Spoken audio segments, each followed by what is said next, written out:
From a rescue dog who came out of retirement at 16 to custom-built camera equipment filmmakers had to invent, the classic Benji hides secrets that are stranger than fiction.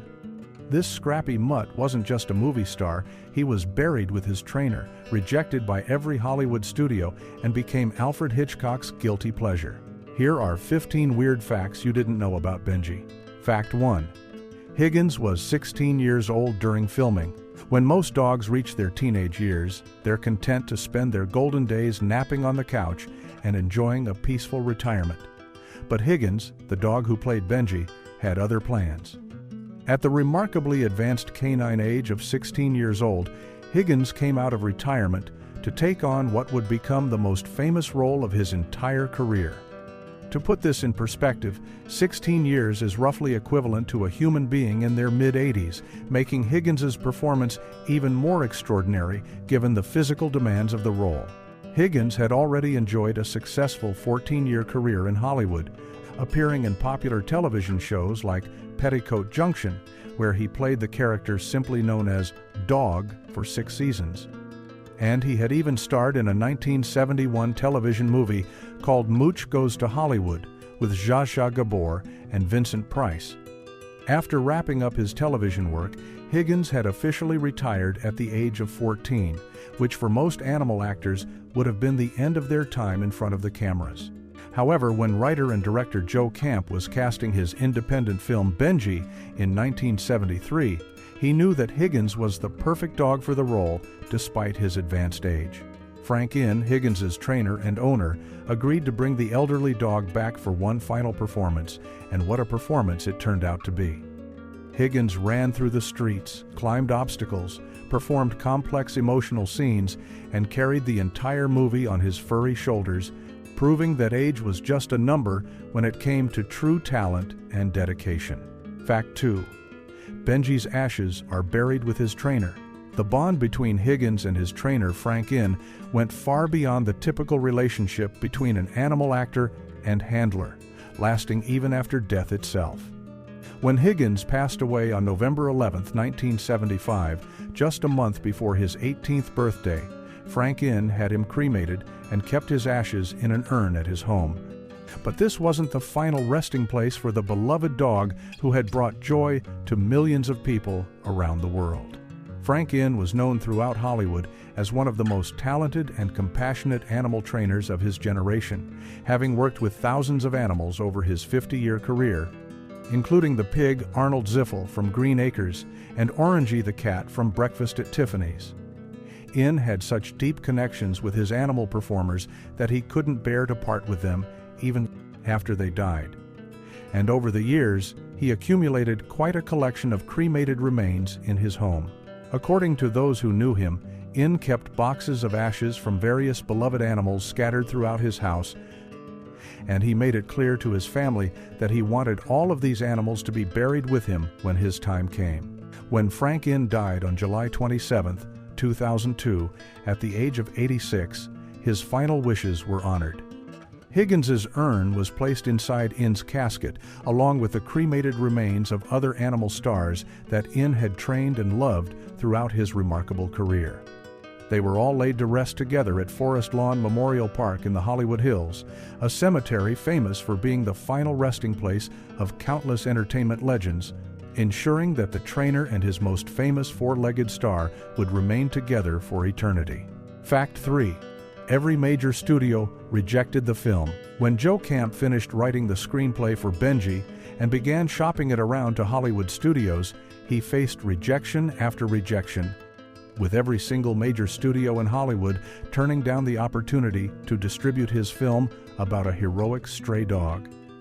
The executives told Camp that Disney had already cornered the market on family films featuring animals, and they simply didn't believe that a live-action movie told entirely from a dog's perspective could succeed at the box office, especially one made by a first-time feature film director who had previously only worked in television commercials. Rather than giving up on his dream, Camp made the bold decision to form his own distribution company called Mulberry Square Releasing Incorporated, effectively becoming his own boss and taking complete control of how the film would reach audiences. This was an incredibly risky move in 1974, as independent filmmaking and self-distribution were far less common than they are today, and Camp had no guarantee that his gamble would pay off. Camp didn't follow the traditional four-wall distribution model that many independent films used at the time, where producers would rent out second-run theaters in smaller markets to show their movies. Instead, he took a different approach by releasing Benji section by section throughout America, carefully selecting only the best and most prestigious theaters in each town and city. This unusual strategy required an enormous amount of work, with Camp laboriously coordinating releases across the country over several months, but it allowed him to build word-of-mouth buzz as the film moved from region to region. The decision to bypass Hollywood entirely turned out to be the right one, proving that sometimes the biggest risks lead to the greatest rewards. Fact 4. It earned 90 times its budget. The financial success of Benji turned out to be nothing short of remarkable, especially considering that every Hollywood studio had passed on the project. Joe Camp produced the entire film on a modest budget of just $500,000, which even by 1974 standards was considered extremely low for a feature film, but that small investment would pay off in ways that nobody could have predicted at the time. By the end of its theatrical run, Benji had earned $45 million in worldwide box office receipts, which meant the film made 90 times its original production budget and became one of the most profitable independent films of the entire 1970s. To put this achievement in perspective, the film earned $39.6 million in the United States alone, making it the 9th highest-grossing film of 1974. And some sources reported it ranked as high as number 3 among that year's top box office earners, according to Variety magazine. This tiny film about a scruffy stray dog not only outperformed countless big-budget studio releases, but also competed directly with major Hollywood productions like The Godfather Part 2, Blazing Saddles, and Earthquake, all of which had significantly larger marketing campaigns and distribution networks behind them. The success was driven almost entirely by positive word of mouth from children and families who fell in love with the adorable canine hero, proving that audiences were hungry for wholesome family entertainment that didn't talk down to kids or rely on flashy special effects. Camp's decision to self-distribute and his careful strategy of releasing the film gradually across the country allowed Benji to build momentum organically, turning a film that Hollywood had completely dismissed into one of the year's biggest financial success stories. Fact 5. Alfred Hitchcock loved this dog movie. Of all the surprising fans that Benji attracted during its theatrical run, perhaps none was more unexpected than Alfred Hitchcock, the legendary director known worldwide as the master of suspense for his groundbreaking psychological thrillers. Hitchcock had built his reputation on films like Psycho, Vertigo, Rear Window, and The Birds, movies filled with tension, murder, and dark psychological themes. In the year 2000, Patricia Hitchcock, Alfred's daughter, was speaking to a film class at the University of Southern California when she revealed something that shocked everyone in attendance. She told the students that her father, despite his serious artistic reputation and preference for suspenseful cinema, Hitchcock had already completed most of his greatest work and was widely considered one of the most important filmmakers in cinema history. It's possible that Hitchcock appreciated the technical aspects of Benji, such as the way director Joe Camp shot the entire film from the dog's point of view using innovative low-angle camera work. Or perhaps he simply enjoyed watching a light-hearted story after spending decades crafting tales of murder and suspense. Several actors from Benji, including Francis Bavier and Edgar Buchanan, had previously appeared in episodes of Alfred Hitchcock Presents, so the director may have felt some connection to the cast as well, though the exact reasons for his fondness for the film remain a charming mystery. Fact 6. Higgins was the smartest dog Frank Inn ever trained. Frank Inn spent more than 50 years working as one of Hollywood's most respected animal trainers, and during that time, he worked with literally thousands of animals representing dozens of different species, from dogs and cats to pigs, camels, chimpanzees, and even a lion. But when reporters asked him which animal stood out as the most intelligent, In always gave the same answer without hesitation: Higgins. This declaration becomes even more impressive when you consider the other famous animals that In trained throughout his career, including Arnold Ziffel, the piano-playing pig from the television series Green Acres, and Orangey, the orange tabby cat who appeared in classic films like Breakfast at Tiffany's with Audrey Hepburn and The Incredible Shrinking Man. In also trained Cleo, the basset hound from Bell Book and Candle, and numerous exotic animals for the Beverly Hillbillies. So he had plenty of talented performers to compare Higgins against. What made Higgins so special was his incredible ability to learn and retain new behaviors at a pace that In had never seen before in any other animal. During his prime years working in television during the 1960s, Higgins could learn one completely new trick or routine every single week, and more remarkably, he would remember these tricks from year to year without needing refresher training. In told reporters that Higgins had an unusually expressive face and could convey a broad range of emotions through his facial expressions, which made him perfect for dramatic roles that required genuine emotional connection with the audience. Among Higgins's repertoire of tricks were the abilities to yawn and sneeze on command, skills that added to the naturalistic performances that made audiences believe they were watching a real dog going about his daily life. Fact 7. Filmmakers had to fabricate custom camera equipment. One of Joe Camp's most ambitious goals for Benji was to shoot the entire film from the dog's perspective, allowing audiences to experience the story through Benji's eyes as he moved through his daily routine and eventually saved the kidnapped children. This creative decision meant that the camera needed to be positioned extremely low to the ground, anywhere from 4 inches to 18 inches off the floor, depending on the specific shot. But there was one major problem. In 1974, commercial camera equipment designed to work at such low angles simply didn't exist. Standard tripods and camera dollies available at the time were built for filming humans at normal standing or sitting heights. Rather than compromising his artistic vision or settling for occasional low-angle shots mixed with traditional camera work, Camp made the decision to have his production team at Mulberry Square Productions custom-build specialized camera support equipment from scratch.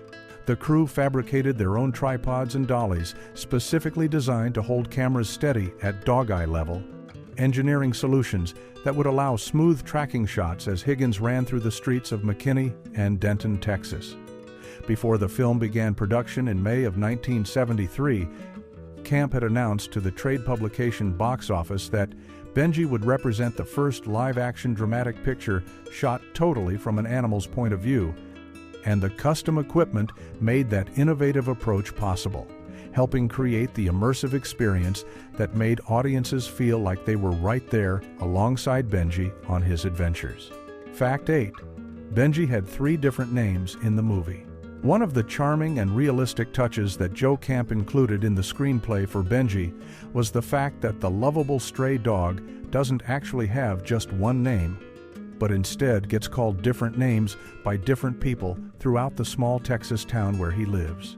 This detail reflects the authentic experience of what it's like to be a friendly neighborhood stray who visits multiple households and businesses during his daily rounds, with each person who feeds him or gives him attention naturally giving him their own personal name. The children, Paul and Cindy Chapman, along with their housekeeper Mary, consistently call the dog Benji throughout the movie, which is the name that audiences come to know him by. But when the scruffy mutt visits Bill's cafe and wakes up the elderly owner from his morning nap to receive his daily bone as payment, Bill refers to him as Sam. Other townspeople who interact with the dog during his travels around McKinney have their own names for him as well, including Butch, showing that each person who has formed a relationship with this particular stray has created their own unique bond with him. This storytelling choice adds a layer of realism to the film that many viewers might not consciously notice, but which helps make Benji feel like an actual independent dog living his own life, rather than just a pet character in a movie. The multiple names also emphasize Benji's freedom and his ability to move between different social circles, belonging to everyone and no one at the same time, which becomes an important part of his character as a stray who ultimately longs for a permanent home where he'll have one true name and one true family. Fact 9. It was the final film for 3 actors. Marked the final on-screen appearance for 3 beloved performers who had entertained audiences for decades. Higgins, the canine star of the film, was 16 years old during production and would pass away on November 11, 1975, just a month before his 18th birthday, making Benji his last and most celebrated role after a 14-year career in Hollywood. Edgar Buchanan, who played Bill, the kind cafe owner who gives Benji a bone each morning, was entering his 70s when he appeared in the film, and Benji became his final movie before he retired from acting. Buchanan had enjoyed a long and successful career in film and television, but he's probably best remembered for playing Uncle Joe Carson on the sitcom Petticoat Junction, where he had worked alongside Higgins for many years, making their reunion in Benji particularly meaningful for both of them. Frances Bavier, who portrayed the lady with the white cat that Benji loved to chase up a tree, also made her final screen appearance in this film before retiring from Hollywood. Bavier had become famous across America for playing Aunt Bee on The Andy Griffith Show throughout the 1960s, a role that made her a beloved figure in millions of homes, and her small part in Benji gave fans one last chance to see her gentle presence on screen. Buchanan passed away in 1979, and Bavier lived until 1989, but both had chosen to end their acting careers with this heartwarming family film.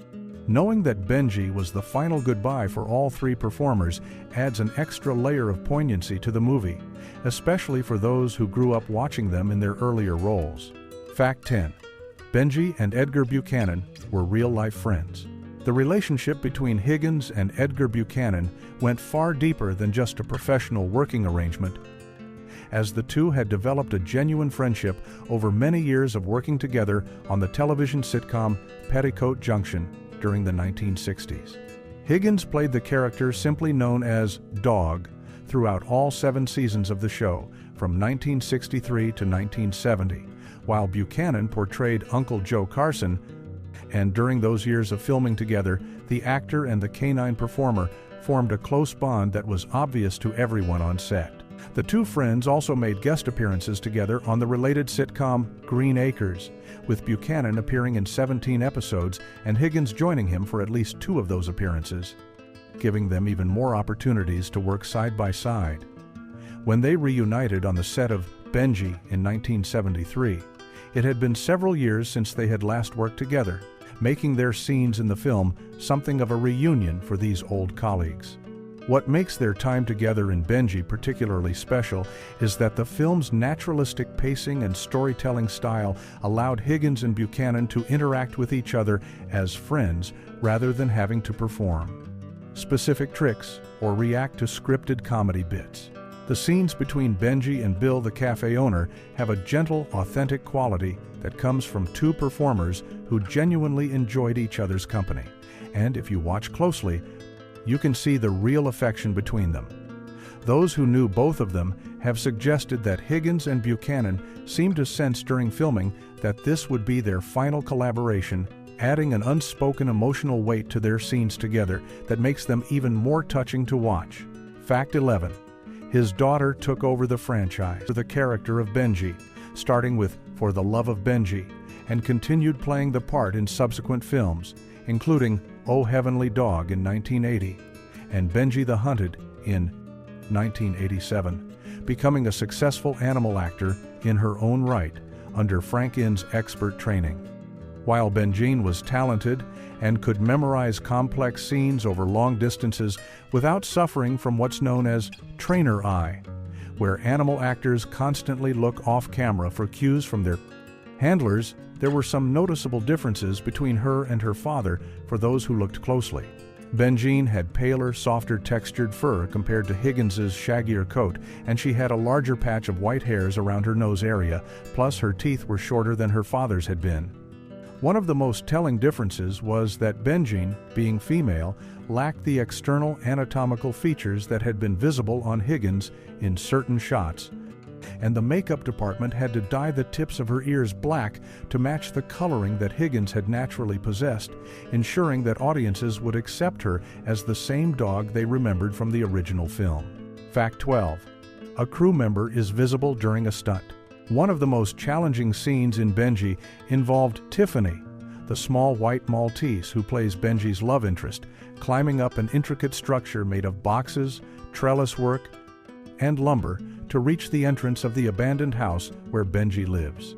The stunt was particularly difficult because Tiffany was a much smaller and less athletic dog than Higgins, and the climb required her to navigate narrow boards and make a dangerous turn at the top of the set that put her at serious risk of falling. If you watch this scene carefully, especially if you go through it frame by frame, you can spot a brief but telling moment where the production's concern for Tiffany's safety becomes visible on screen. At the bottom of the frame, just as Tiffany reaches the most precarious part of her climb, a pair of human hands suddenly appears reaching upward, ready to catch the little dog if she lost her footing and fell. Those hands belong to Carl Miller, one of Frank Inn's assistant trainers who worked closely with both dogs throughout the production. As Tiffany makes the turn at the top of the structure and moves across the longboard to the right, you can even see Carl Miller moving quickly but dimly behind the trellis work, following along underneath her path with his hands positioned to provide a safety net throughout the entire sequence. The stunt was clearly at the very edge of what Tiffany could safely accomplish, and Frank Inn knew that she wouldn't be able to repeat it successfully, which explains why the filmmakers decided to keep this take despite the visible crew member rather than risk the dog's safety by attempting another shot. Fact 13. Higgins, rescued from a shelter in 1960. The heartwarming story of Benji became even more meaningful when audiences learned that Higgins himself had once been a homeless stray, just like the character he portrayed on screen.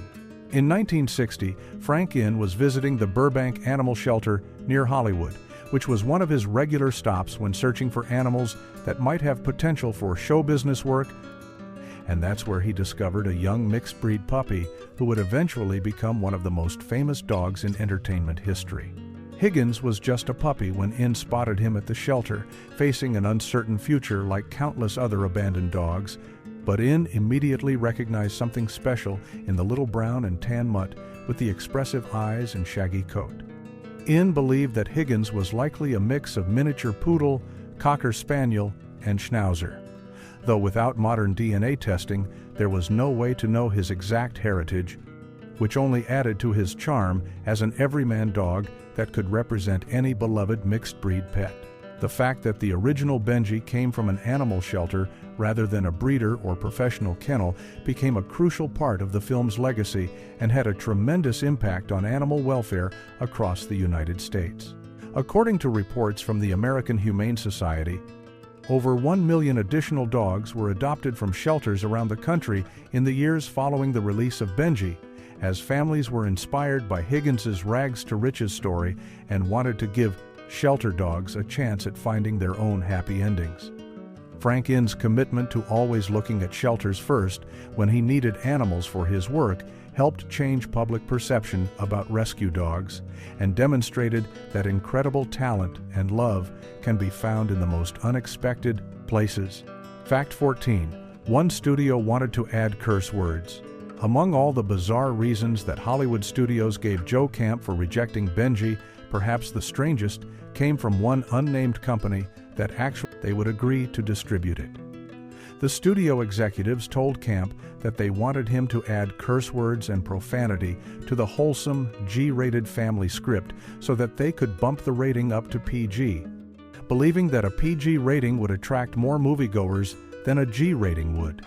This request perfectly illustrated the strange situation that family films found themselves in during the early 1970s, when the G rating had become associated in many people's minds with low-quality, cheaply made movies that had flooded the market through a distribution method called four-walling.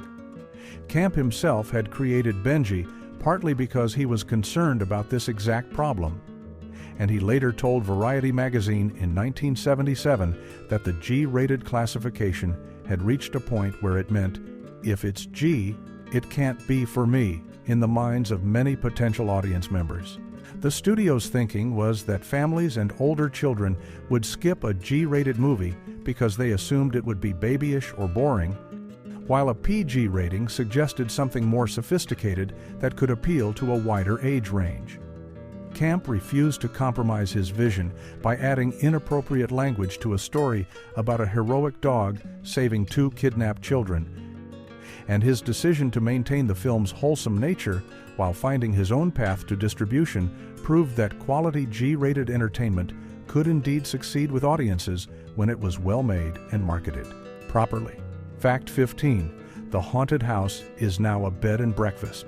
The old abandoned house that served as Benji's home and later became the hideout where the kidnappers held Paul and Cindy Chapman hostage has had quite a transformation since the movie was filmed back in 1973. Located at 1104 South Tennessee Street in McKinney, Texas, the house played such a central role in the film that it also served as the production headquarters during the entire 8-week shoot, giving the cast and crew a convenient base of operations while they worked in the area. In the movie, the house is portrayed as a spooky, run-down structure that the townspeople believe is haunted, which is why the criminals think it would make a perfect hideout for their kidnapping scheme, never suspecting that a clever stray dog has been living there all along. The building's weathered appearance and mysterious atmosphere made it ideal for the story, and the filmmakers took full advantage of its creaky stairs, shadowy corners, and gothic charm to create memorable scenes throughout the film. After Benji became a massive hit and McKinney found itself on the map as a filming location, the house underwent extensive renovations that transformed it from the dilapidated structure audiences saw on screen into a beautiful and welcoming bed and breakfast establishment. This renovation has allowed the building to continue serving the community while also becoming a destination for fans of the movie who want to experience a piece of cinema history firsthand by actually staying overnight in the place where Benji lived his adventures. The city of McKinney has embraced its connection to Benji over the years, and visitors still stop by to ask about the location of the famous house, making it one of the town's most beloved landmarks even 50 years after the film's original release.